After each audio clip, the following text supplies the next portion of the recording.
Hey, welcome. It's Domain Day for CheapWineFinder.com with another podcast about a value-priced wine, which is what we do. We write them up on the website, CheapWineFinder.com, and then plug in the microphone, and that's what we're at now. We've got an Aldi wine. We do a lot of store brands because that's one place where you can reliably find a inexpensive wine that might have some interest and might actually drink above its price.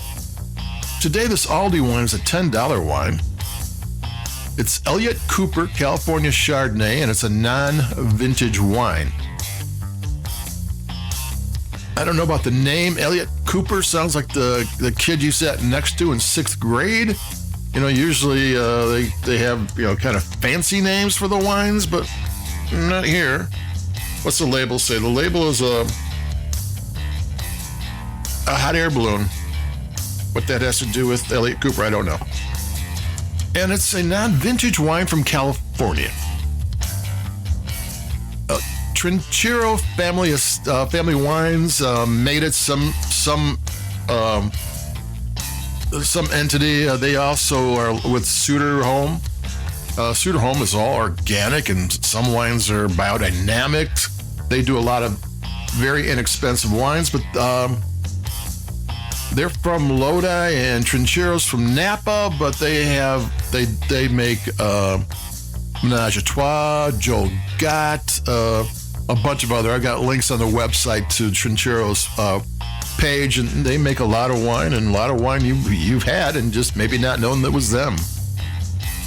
So what do we got here? It's a non-vintage wines are often in with sparkling wine because they're trying to get a house style, so they blend different vintages together so it's every year it's exactly the same, but you wouldn't do that. This I believe is the first year they're making this Elliot Cooper wine Chardonnay for Aldi, so house style doesn't really matter.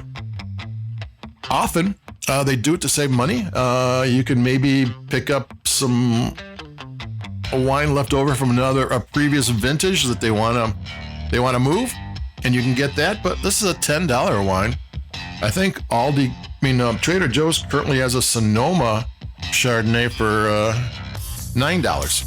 So, and that's a vintage wine, and I think they had a Caneros one too in the summer for about $10 too. So $10 isn't necessarily for a store brand inexpensive, because you would kind of expect it to be the equal of maybe a $13 to maybe a $15 wine in a retail shop. On the high end, because they do have price advantages, maybe not $5 price advantages, but you expect it to be get a several dollar price break on it. I'm gonna take a sip here because this is a perfectly good California Chardonnay.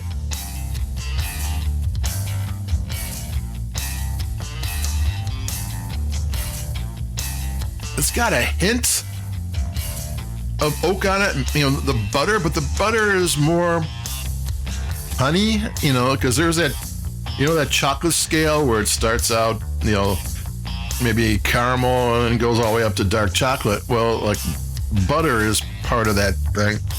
And this is just before it gets to caramel. It's kind of nice. Just to add some flavor, but it doesn't get cloying. It's got really tart apple. It's got stone fruit. It's got a little slap of spice. Maybe dried pineapple. It's got flavor. Acidity is well managed. It's nice. It actually has a little bit of length to it. A Chardonnay that's good acidity is and some length is a good Chardonnay, according to people in France. That's another story I'll tell sometime, or probably told it 10 times already. Take another sip.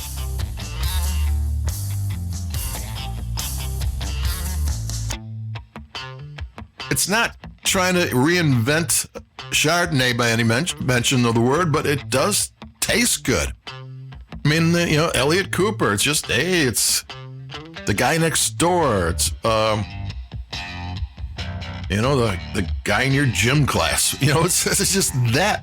But it tastes good. It's a solid $10 Chardonnay that drinks well. You put a little chill on it, It pours nicely. It's maybe more of a sipping wine than a food wine, but I could see this with salad, maybe a fancy vinaigrette kind of thing going on with dried cranberries and what have you. Or if you got some shrimp, some cold shrimp. Yeah, I would do that too. Fish tacos. Yeah.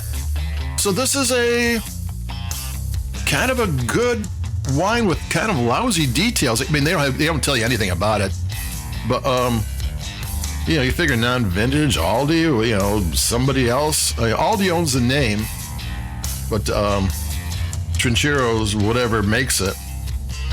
That way, Aldi, if they ever have to change it, they can do that. But it's good. It's the Elliot Cooper California Chardonnay non-vintage, $10.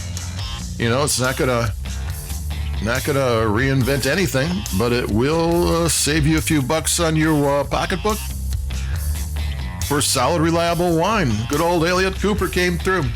So adios, keep it cheap. This is Domain Dave.